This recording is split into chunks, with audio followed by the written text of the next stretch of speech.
और आज पोलिंग पार्टियां रवाना होंगी। प्रशासन की तरफ से कल होने वाले मतदान के लिए तैयारियां पूरी की जा चुकी हैं। अब कल 36 सीटों में से बची हुई 27 सीटों पर वोटिंग होनी है।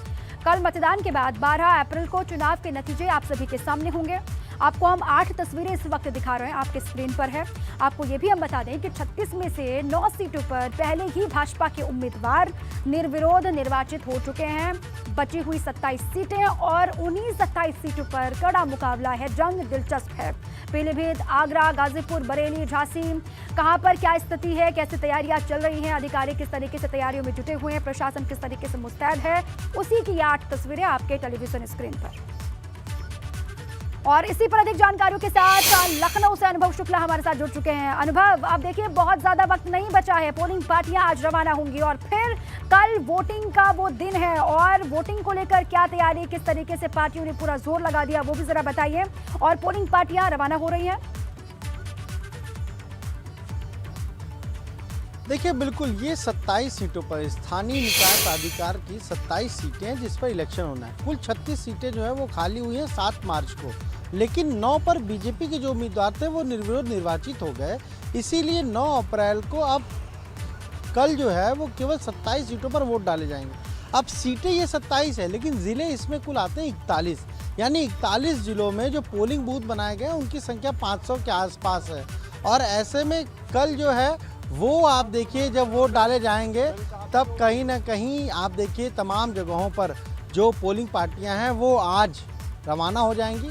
हालांकि ज़्यादा पोलिंग सेंटर नहीं होते हैं। लखनऊ की अगर बात कर ले तो केवल 10 पोलिंग बूथ यहाँ पर बनाए गए हैं। लखनऊ उन्नाव की जो सीट है वो 1 सीट है और उन्नाव में 17 पोलिंग बूथ हैं, जबकि लखनऊ में 10 हैं, तो कुल 27 हैं इस तरीके से आप देखिए तो। और अगर वोटर्स की बात कर लें तो वोटरों की संख्या भी कहीं 3200 है, कहीं 3500 है, कहीं पर 4000 है। जैसे लखनऊ उन्नाव की बात कर लें तो 4018 जो है वो वोटर हैं कुल मिलाकर देखिए तो। और इसमें भी 200 से अधिक ऐसे वोटर हैं जो साक्षर नहीं हैं, यानी जो पढ़े लिखे नहीं हैं।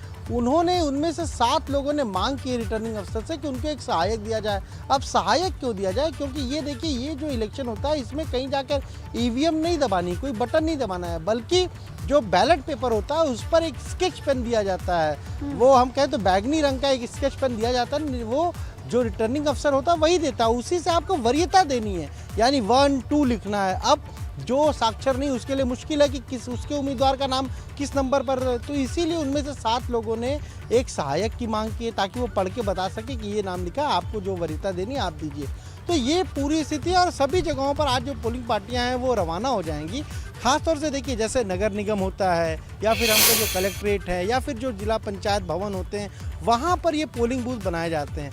अब इसमें चूंकि ग्राम प्रधान से लेकर विधायक और सांसद तक वोट देते हैं, तो मुख्यमंत्री योगी आदित्यनाथ विधायक बने हैं पहली बार, तो उनका भी वोट है, वो भी वोटर लिस्ट में शामिल हैं।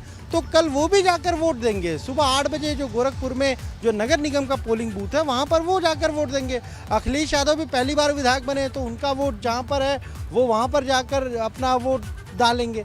तो इस तरीके की सारी तैयारी और सभी दलों की अपनी तैयारी, बीजेपी के सभी तैयारी के लिए वक्त भी बहुत कम है। कल वोटिंग होनी है, उसके बाद 12 तारीख का सभी को इंतजार होगा जब रिजल्ट सबके सामने आ जाएगा।